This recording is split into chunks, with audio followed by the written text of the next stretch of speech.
Alright, let's see what we got here. Colossus fighting the CIA, Cyclops fighting a disease, Wolverine's fighting shadows, Havoc has the worst taste in women. What was the goddamn Looney Tunes? Welcome back to reading every X-Men comic ever. This series where I read 38 issues in a week. This week I did some catch-up and read a bunch of stories from Marvel Comics Presents that released during the 80s era we just finished. For those who don't know, Marvel Comics Presents is a sort of anthology series where each issue has 3 to 4 shorter stories within it. Each issue follows a different character. Sometimes they are one-off stories, or they are parts of a longer one that's split up across multiple issues. Similarly to my coverage of the What If books, I'm only reading and ranking the X-Men related stories that are published within the series, meaning I will be ignoring any story within an issue that doesn't relate to the X-Men or any mutant character in general, and by extension, any issue that doesn't have any X-Men content whatsoever will be ignored fully. Oh, I'm also ignoring any Namor and Namorita stories because fuck them fish. On that topic, though, I read stories from issues 10 through 47 of Marvel Comics Presents, of which there were 5 of the larger stories: God's Country, Retribution Affair, Pharaoh's Legacy, Having a Wild Weekend, and Black Shadow, White Shadow, as well as 6 one-offs. I'm going to cover each of the longer stories first, and then at the end I will talk about all the one-offs altogether. That way this video has some sense of organization. Before we begin, I should mention that the reason I'm starting with issue 10 and not issue 1 is because I actually already covered the first X-Men-centric Marvel Comics Presents story, Wolverine Saved the Tiger, a couple months back. That comic was released across the first 10 issues of MCP, but I read it as a collected trade.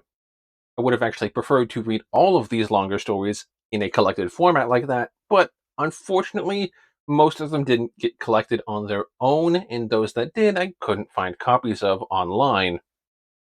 So I had to resort to reading the singles for everything here. It really sucks too, because I do think that the collected versions would be the superior way to read these stories, as they would just flow better since you're not stopping every 8 pages to move on to the next issue. That pause between, however brief, gives you time to reflect on what you just read, making any questions or issues you had stand out even more, because they're probably one of the only things that stood out in the first place. It also makes ranking these hard and annoying, because you're essentially ranking a book a chapter at a time. But it is what it is. And with that out of the way, let's get into what I actually read, starting with God's Country.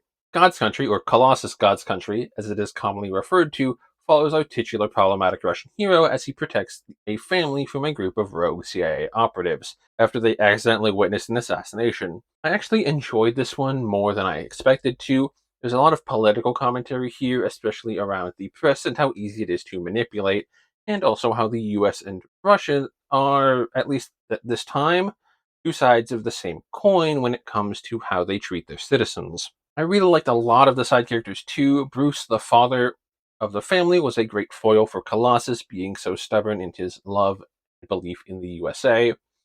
Alexander, the leader of the CIA group, is also a fascinating villain, and I love the visual metaphor used throughout the book of him obsessively washing his hands because he constantly feels unclean due to the things he has done for his job.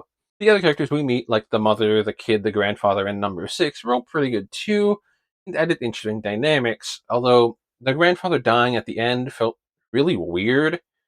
He just lies down and dies, so no evidence that he was shot or just had like a heart attack or something. He just dies, and then his death like fixes the mother's mental break she was having. I'm sure it's supposed to be like a metaphor or something, but I think I'm just too stupid to figure out what it is. So if you know what it is, let me know in the comments.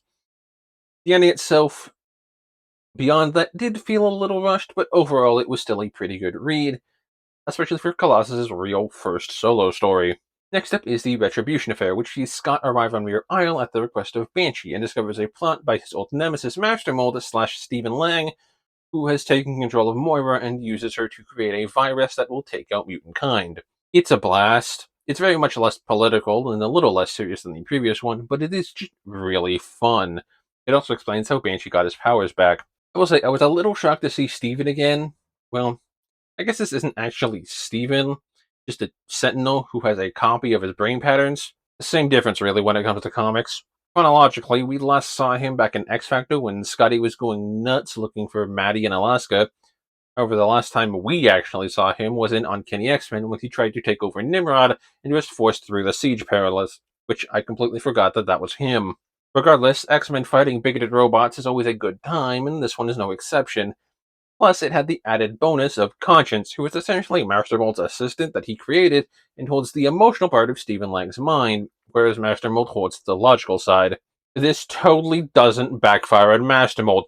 Don't worry about it. Conscience is an asshole, but goddamn does he have charisma. It's just really fun to read. All in all, I really like this one. I mean, Scott's my favorite X-Man, so of course I do, but like I said, it's just a fun time. It does make me wonder if this plot and the Retribution virus as a whole kind of ended up inspiring the creation of the Legacy virus, which I know is coming down the line. Or it, it might just be a case of two writers coming up with the same idea, which is fairly common if I'm being honest. Oh, I also do want to mention that the covers for this story's issues are awesome. Like, look at these. These are probably some of my favorite covers we've seen in this entire journey. They're just so goddamn cool.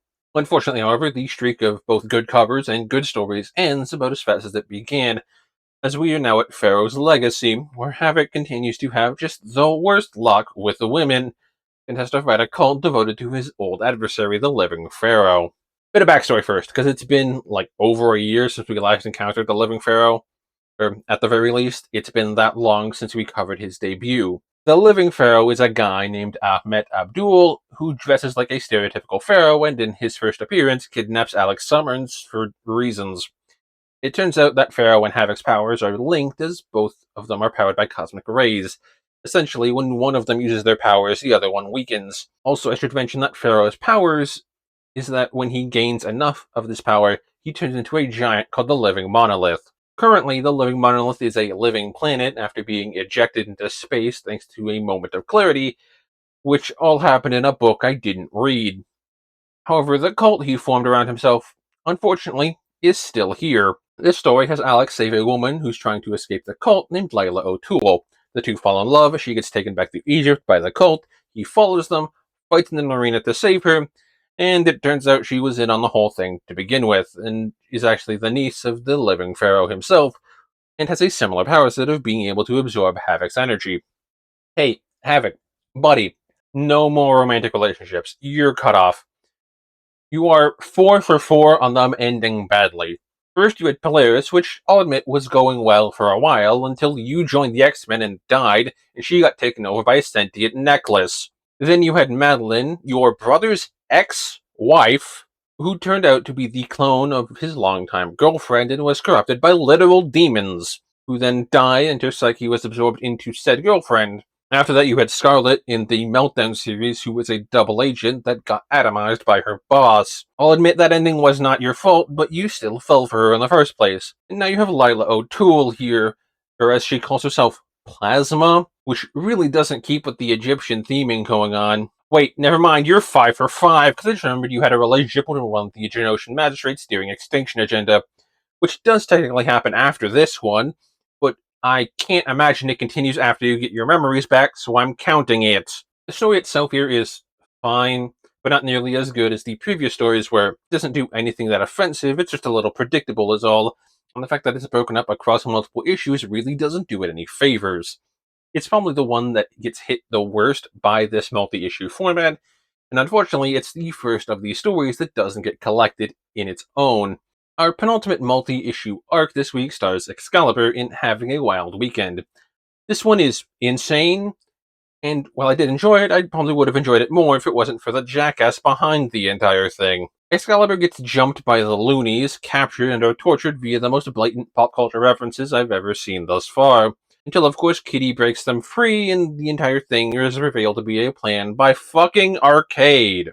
God, I fucking hate this guy. I will say this arc uses the format to its advantage better than any of the other stories I've covered this week, with each part primarily focusing on a different member of the team. While it does still tell a complete story, each chapter stands out on its own a lot better. The story is also primarily told via 2-page spreads, which does look cool, I'll admit, but makes me really wish I had the actual books so I could get the full experience. Overall, this story is really fun and crazy, but the whole thing is kind of reliant on you getting all the references, and anytime you don't, it just kind of falls flat.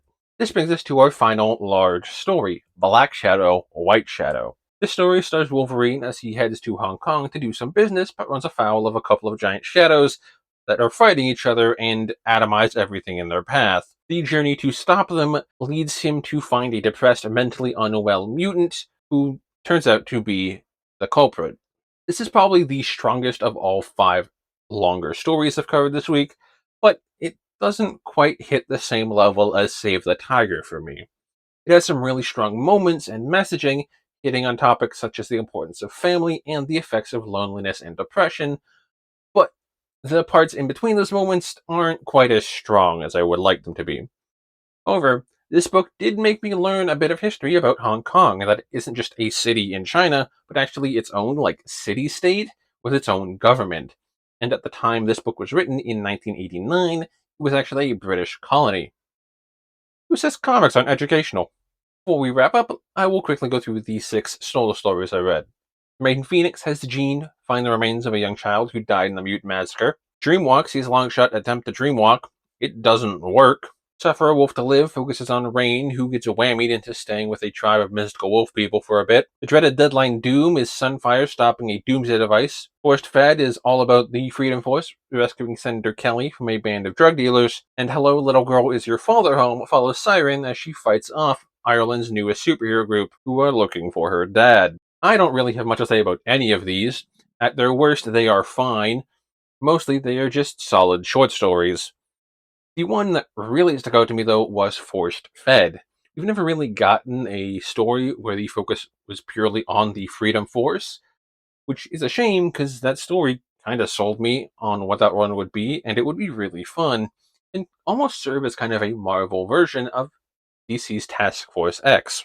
However, though, that's all I have to say on this batch of Marvel Comics Presents stories. So I hope you all enjoyed this video, and if you did, please hit the like button and comment your thoughts down below. Next week, we end one of my favorite books I've discovered in this journey, and continue with the weirdest one. So subscribe, hit the bell, and I will see you then.